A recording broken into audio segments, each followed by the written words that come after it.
आज आपण बोलणार आहोत महाराष्ट्र शासनाच्या सर्वात महत्त्वाच्या आणि लोकाभिमुख योजनेबद्दल, संजय गांधी निराधार योजना.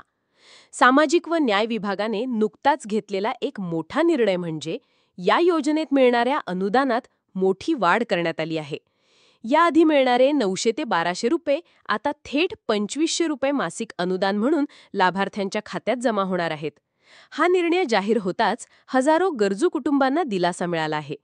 त्यामुळे आज आपण या योजनेची संपूर्ण माहिती, पात्रता, कागदपत्रे, अर्ज प्रक्रिया आणि नव्या निर्णयानंतर होणारे बदल याबद्दल जाणून घेणार आहोत.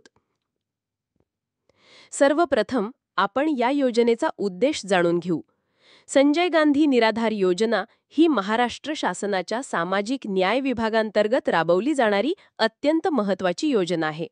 या योजनेचा मुख्य हेतू म्हणजे समाजातील निराधार, गरीब, आर्थिकदृष्ट्या दुर्बल, अपंग, विधवा महिला, परित्यक्ता तसेच कष्टकरी पण स्थिर उत्पन्न नसलेले लोक यांना दर महिना आर्थिक मदत मिळावी. शासनाच्या या योजनेमुळे अनेक कुटुंबांना दिलासा मिळतो आणि जगण्यास एक आधार मिळतो. पूर्वी या योजनेत लाभार्थ्यांना दर महिना फक्त 600 ते 900 रुपयांचेच अनुदान मिळत असे. परंतु काळाच्या ओघात महागाईत वाढ झाल्यामुळे ही रक्कम अपुरी ठरत होती.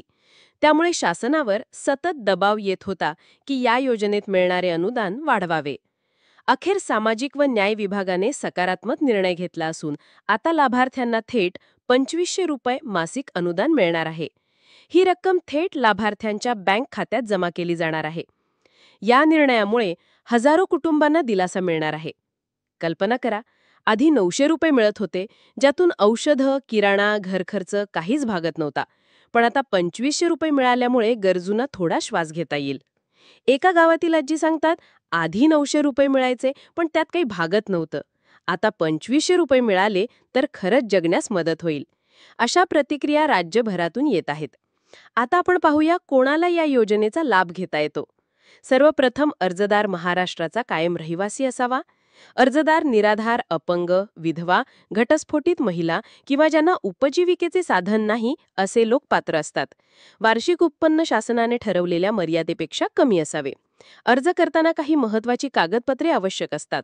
रहिवासी दाखला, उत्पन्न प्रमाणपत्र, आधार कार्ड, बँक पासबुकची प्रत, अपंगत्व प्रमाणपत्र लागू असल्यास, मृत्यू दाखला विधवा असल्यास.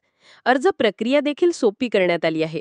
अर्जदाराने आपल्या जवळच्या तहसील कार्यालयात, समाज कल्याण कार्यालयात किंवा पंचायत समितीकडे अर्ज करावा लागतो. अर्ज तपासणीसाठी संबंधित अधिकारी नियुक्त असतात. अर्ज मंजूर झाल्यावर लाभार्थ्यांचे नाव योजनेत समाविष्ट केले जाते आणि त्यानंतर अनुदानाची रक्कम थेट बँक खात्यात जमा केली जाते. या योजनेचे फायदे खूप मोठे आहेत. सर्वात महत्त्वाचे म्हणजे निराधार आणि गरीब कुटुंबांना दरमहा ठराविक रक्कम मिळते, ज्यामुळे घरखर्च, औषधोपचार आणि मुलांच्या शिक्षणासाठी मदत मिळते. शासनाच्या कल्याणकारी धोरणाचा प्रत्यक्ष लाभ घरोघरी पोहोचतो. विशेषतः महिलांसाठी ही योजना अत्यंत उपयुक्त आहे, कारण त्यांना दरमहा येणाऱ्या पैशांमुळे आत्मविश्वास वाढतो. आता नव्या निर्णयामुळे 2500 रुपये थेट खात्यात जमा होणार आहेत. यामुळे अनेकांचा जगण्याचा आधार अधिक बळकट होईल. पण लाभार्थ्यांनी काही महत्त्वाच्या गोष्टी लक्षात ठेवणे गरजेचे आहे. सर्वप्रथम आपले बँक खाते आधारशी लिंक असावे. मोबाईल नंबरही आधारशी जोडलेला असल्यास खात्यात पैसे जमा झाल्याचा मेसेज लगेच मिळतो. तसेच कागदपत्रे वेळेवर अद्ययावत करणे महत्त्वाचे आहे, अन्यथा रक्कम अडकू शकते. या योजनेमुळे समाजातील सर्वात वंचित घटकांना दिलासा मिळतो. शासनाने घेतलेला हा निर्णय खरंच कौतुकास्पद आहे. गरजूंना आधार देण्याचे हे काम पुढेही चालू राहावं अशी अपेक्षा आहे. त्यामुळे तुम्ही किंवा तुमच्या ओळखीतील कोणी पात्र असेल तर त्यांनी नक्कीच या योजनेचा लाभ घ्यावा. शेवटी एवढंच सांगतो की संजय गांधी निराधार योजना ही गरिबांसाठी जीवनदायी आहे. आता 2500 रुपयांच्या वाढीव अनुदानामुळे हजारो लोकांना नवा दिलासा मिळेल. शासनाच्या या निर्णयामुळे समाजातील सर्वात कमजोर घटकही सन्मानाने जगू शकतील.